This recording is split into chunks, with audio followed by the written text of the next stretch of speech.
Are you starting to worry that your toddler still isn't talking? Are you wondering if you're just off to a late start or if it's something more serious? Hi, I'm Kirsten. I'm a speech therapist and I've worked with hundreds of families who have this same concern. One of the most common questions I get is, why isn't my child talking? In this video, I'll break down what's normal, when to be concerned, and what you can do right now to help your child start talking. Before we dive in, take a deep breath. If you're watching this, I already know that you're an amazing parent who really cares about your child, and that's truly what matters. As a mom of 3 little kids myself, I completely understand the mix of excitement and worry that comes along with watching your child grow and develop. You're not alone in this, and I'm here to help. Every child develops at their own pace, and speech is no different. There is a huge range of what's considered normal.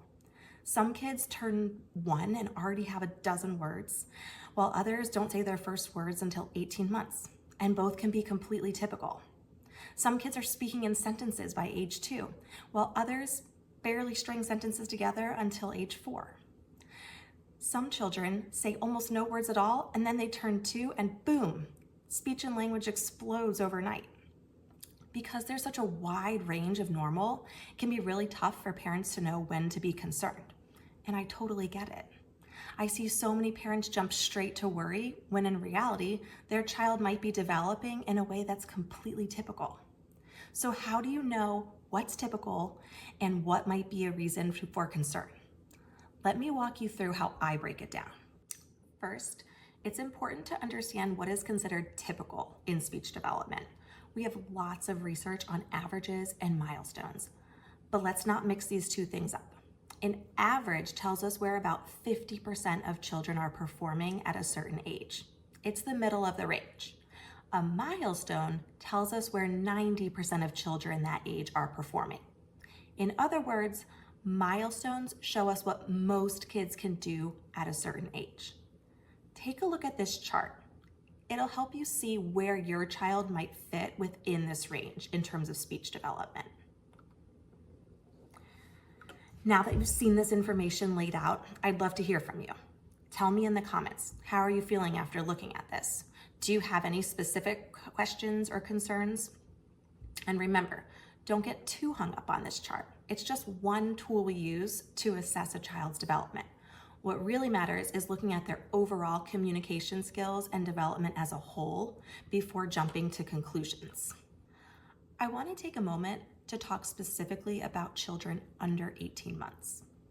As a therapist, I rarely worry too much about speech delays in this age group, even if they're not hitting their speech milestones yet. At this stage, kids are just so young, and development can change quickly. In most cases, I encourage parents to be patient and focus on creating a language-rich environment at home.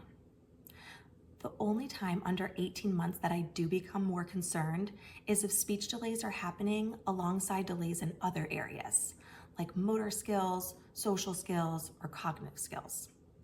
For example, if a child isn't responding to their name, making eye contact, or engaging in social interactions like peekaboo, that could be a red flag. Similarly, if they're delayed in motor skills, like they're not walking yet, or struggling with understanding language or engaging in functional play, like for example, placing an object into a container and dumping it out, then it's worth looking into further.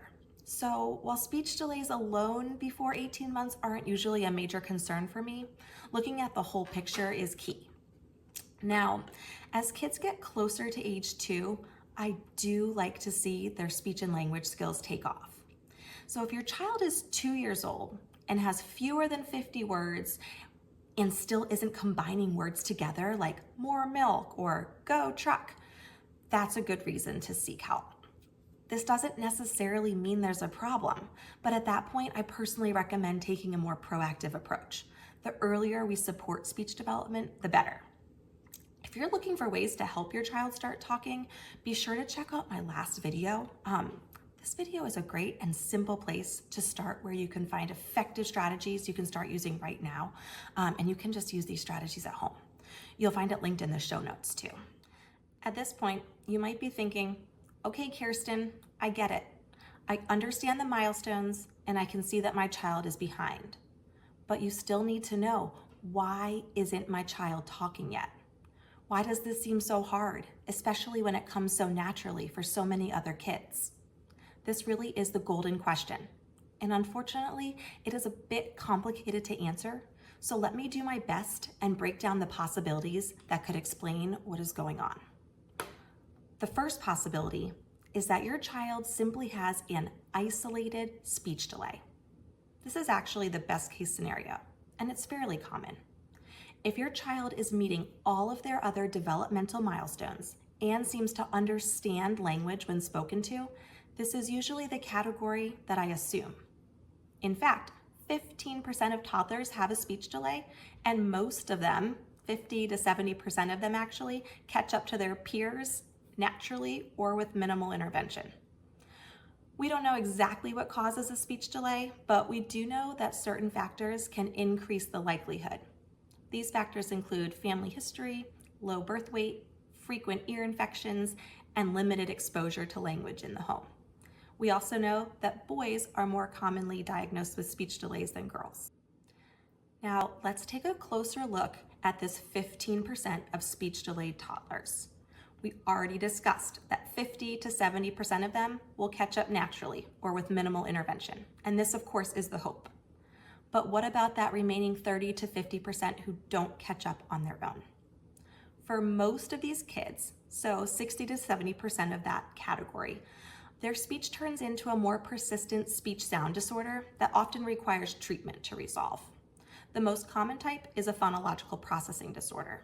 This is a very common speech sound disorder where children continue using speech air patterns past the typical age. So, for example, it's normal for a 2-year-old to say tup instead of cup. It's actually adorable.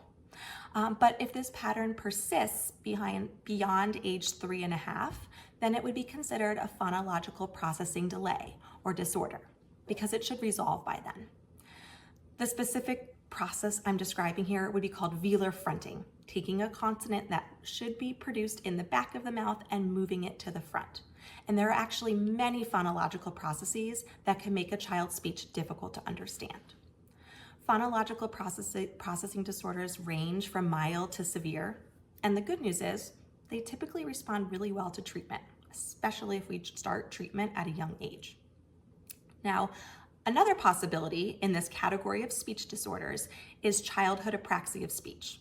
This is a more rare and severe neurological speech disorder. With childhood apraxia of speech, a child knows what they want to say, but their brain struggles to coordinate the precise movements needed for speech. Now, this might seem obvious, but we cannot diagnose the speech sound disorder until after a child starts talking. So that's why sometimes I'll start working with a 2-year-old who's really not talking much yet, but by age 3, when that child starts saying more words, I might realize, oh, their speech is pretty hard to understand. And at that point, it becomes clear that there's a speech sound disorder at play, maybe a phonological processing disorder, or in rare cases, apraxia. In both of these cases, early intervention is key. The sooner we start treatment, the faster we can help kids overcome this challenge. Now, this last group of kids is definitely the hardest for me to talk about.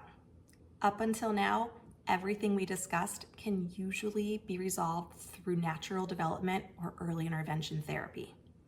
But in this final category, we're looking at challenges that may be more lifelong. And as a parent, I know that can be heartbreaking to even consider. So if you're watching this video and feeling worried about your toddler's development, please don't jump straight to these conclusions. So much growth happens in toddlerhood. In fact, I've worked with many psychologists over the years who intentionally avoid using these labels except in extreme cases until children are a bit older and their development is more stable. Early childhood is a time of rapid change, and it's important not to rush to too many conclusions too soon. That said, we do know that about 3%, 2.8% of children will be diagnosed with autism spectrum disorder. And another 3% of children will have other developmental disorders, such as genetic syndromes or intellectual disabilities. In these cases, speech delays are just one piece of a much bigger picture. You'll often notice other challenges beyond just late talking. Things like social difficulties, limited eye contact or not responding to their name, motor delays, difficulty with walking or coordination of movements, difficulty with cognitive skills, so like difficulty understanding spoken language. Sometimes these kids might have feeding difficulties and have a hard time progressing to eating solid food. That's why it's so important to look at a child's development as a whole and not just their speech. If there are concerns in multiple areas, that's when a deeper evaluation is more likely to be needed. I really hope this video has helped you understand some of the reasons why your toddler might not be talking yet. As you can see, it's not always a straightforward decision about when to intervene versus when to wait and see. Unfortunately, we don't have a crystal ball that tells us this child's gonna grow out of this naturally and this child is gonna be in therapy for years if we don't start intervening soon. So here's my best advice. If your toddler is behind in multiple areas of development, not just speech, please reach out to your pediatrician. There are many free early intervention programs that can provide support right in your home. Now, if your child is on track in other areas, but is just behind in speech, the decision to seek help is a little bit more personal. Some kids do catch up on their own, while others develop a speech sound disorder that requires therapy. In cases where they don't catch up on their own, the key is early intervention. Starting early makes a huge difference. So if your 2-year-old has fewer than 50 words and isn't combining words together yet, I'd encourage you to start working on speech with them at home. Check out that latest video I created for some simple tips of things you can do at home to encourage talking. And if you're looking for more guidance, talk to your pediatrician about your concerns. Your pediatrician can lead you to free services in your area that could really support you. You could also reach out to an outpatient clinic and schedule an evaluation with a speech therapist if you want to be proactive. If you'd like to talk to me personally, I offer 30-minute virtual consultations where I talk to you one-on-one about your child's development and your specific concerns. I'd love to help you. Remember, you're not alone in this. Whether your child just needs a little more time or could benefit from extra support, there are so many resources available to help. And the fact that you're here, learning and advocating for your child already makes a huge difference. If this video was helpful, don't forget to like, subscribe, and share. It really helps me reach more parents like you. And I'd love to hear from you in the comments. What are your biggest takeaways? What questions do you still have? Let's chat below.